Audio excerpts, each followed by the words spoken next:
Greetings of the day. इसके बाद में जो जायसी के पद्मावत का षड ऋतु वर्णन खंड का जो अग्रिम पद है वह है,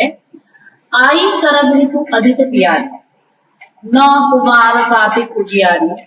पद्मावती भय पूर्णिम कला, 14 चांद पूरी सिंह, 16 करा सिंगार बनावा, नकदन भरे सूरज सचता, भा निर्भर सब परनी आकाशु, सेज सवारी कीन दूरदर्शन, सेत विख्यावन और उजियारी, हंसी हंसी मिला ही पुरुष होना, सोने फूल किरधने फूली, पियो धनी सौधनी पू सौंपी, चपू अंजन दे कंजन देखावा, होली सारसी पूरी,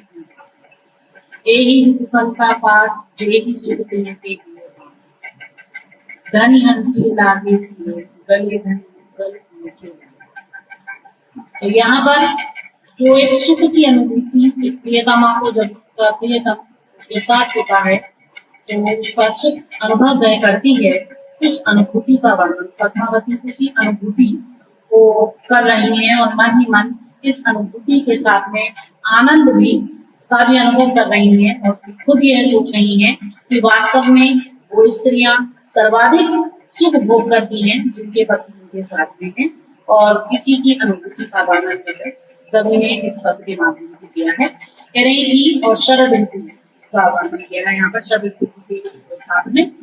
तो कवि कहते हैं, कवि जायसी कहते हैं कि आई शरद ऋतु अधिक प्यारी, अर्थात जो सबसे अधिक प्यारी, सबसे अधिक हृदय को हर लेने वाली, जो समस्त ऋतुओं में सर्वप्रिय ऋतु है वह आई, वह है शरद ऋतु। तो वह शरद ऋतु आई। 9 कुमार कार्तिक उजियाली, और कुमार कार्तिक की उजियाली नवल प्रतीत, मतलब कि नवीन दृश्य जो है वो प्रकृति में दिखाई देता है, एक शीतलता है, एक मनोहारी आकर्षण है, नवीनता है, सौंदर्य है, तो वो सब कुछ प्रकृति में दिखाई देता है। पद्मावती भय पूर्णवी कला, और जो पद्मावती है वह अपनी मुख की छवि से सौंदर्य की प्रतिमूर्ति प्रतीत होती है और पूनम की कला सी लगती है। पूर्णिमा कला यानी कि पूर्णिमा की पूर्ण कला के समान प्रतीत होती है, दिखाई देती है। 14 चांद पूरे सिंगल, 14 मतलब एक सिंगल द्वीप में उन्होंने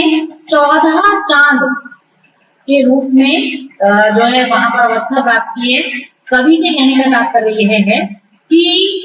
वह मानो 14 वर्ष तक वहां चंद्रमा की जो 14 कलाएं हैं वह कलाएं प्रत्येक वर्ष के अनुसार उन्होंने सिंगल में प्राप्त की, और प्रत्येक कला ने उनके शरीर में रूप सौंदर्य में स्थिति प्राप्त की है, और क्रमशः चंद्रमा की कलाओं के समान ही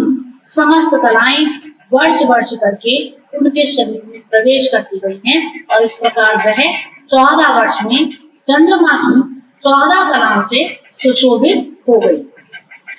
ठीक है, आगे कवि कहते हैं और कि इस रूप में उनके अंग प्रत्यंग का विकास जो है वो निरंतर होता चला गया है और वह अपने युवावस्था को प्राप्त हुई। आगे कहते हैं कि 16 कला श्रृंगार बनाया, और अब 15वीं जो कला है तो वह पूर्णिमा का प्रतीक है, और उस पूर्णिमा का प्रतीक उनका मुख चंद्र था जो उनकी 15वीं कला के रूप में सुशोभित हो रहा है। ठीक है, आशय उनका कवि के कहने का तात्पर्य यह है कि जो 14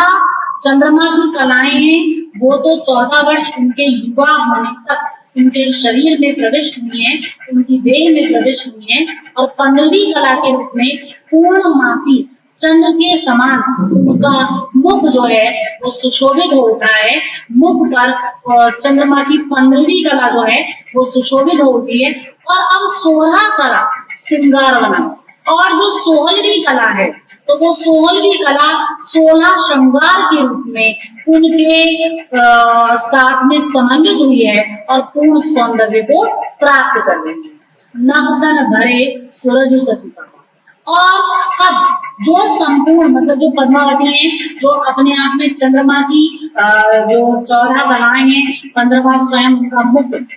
की आभा है, ठीक है, उस रूप में सुशोभित है, उन सारी कलाओं के रूप में दीप्त हो रही हैं, ज्योतिमती हो रही हैं, अपने सौंदर्य से चारों ओर एक प्रकाश को प्रकीर्ण कर रही हैं, ठीक है, और ये कलाएं मानो उनके शरीर में आयु के क्रम के साथ धीमे धीमे उत्पन्न हुई हैं और अब नवतन भरे सुखद शशि पावा, और अब नक्षत्रों के मध्य में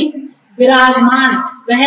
पूर्णिमा के शशि पावा, पूर्णिमा के चंद्रमा के समान सुशोभित हो रही है। तो यहाँ पर कवि ने जो पद्मावती का रूप सौंदर्य है उसको चंद्रमा की समस्त कलाओं से परिपक्व बता दिया है कि उनका संपूर्ण रूप सौंदर्य चंद्रमा की समस्त कलाओं के रूप में परिपक्व हो गया। आगे कवि कहते हैं कि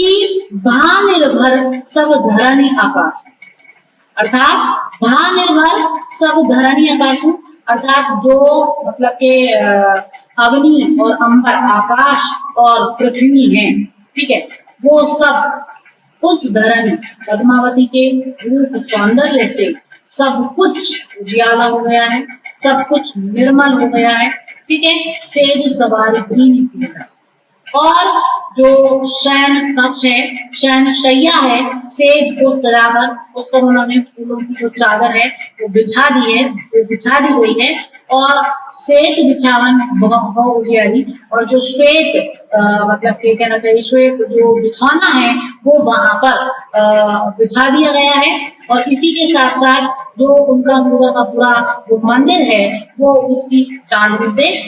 मतलब कि परिपूर्ण हो चुका है, सौंदर्य से परिपूर्ण हो चुका है। हंसी हंसी मिलन हूँ पुरुष और नारी, और इस प्रकार से वहां पर वह युगल पुरुष अर्थात रत्नसेन और पद्मावती दोनों ही खुल करके मतलब के वहां अपने सौंदर्य को प्रकट करते हैं, ठीक है, और इस प्रकार से दोनों ही अपनी विलासिता के भोग में मग्न हो जाते हैं।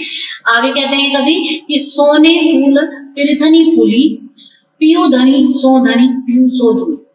आगे कवि कह रहे हैं कि वह दोनों जो रत्नसेन और पद्मावती हैं वो दोनों ऐसा प्रतीत होता है कि सारी की सारी जो धरणी है वो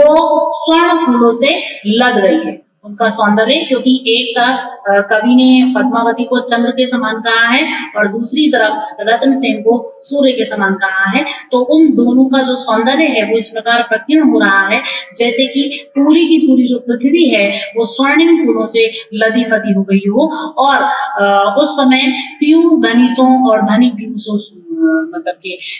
फूली, जो मतलब के पद्मावती हैं वह अपने प्रियतम के साथ और प्रियतम पद्मावती के साथ परस्पर एक दूसरे के आलिंगन में बद्ध हो जाते हैं,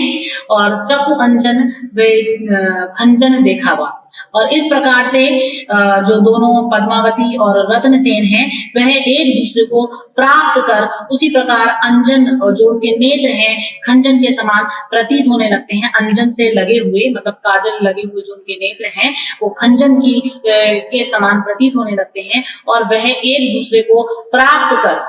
अत्यधिक सुख का अनुभव करते हैं, और ऐसी अनुभूति उन्हें होती है जैसे वो सारस की जोड़ी के समान हो गए, वही सारस जोड़ी पावा, मतलब एक दूसरे को प्राप्त कर वो मानो सारस की जोड़ी के समान हो गए हैं। यही ऋतु कंता पास जेही सुख तिनु के ये मां।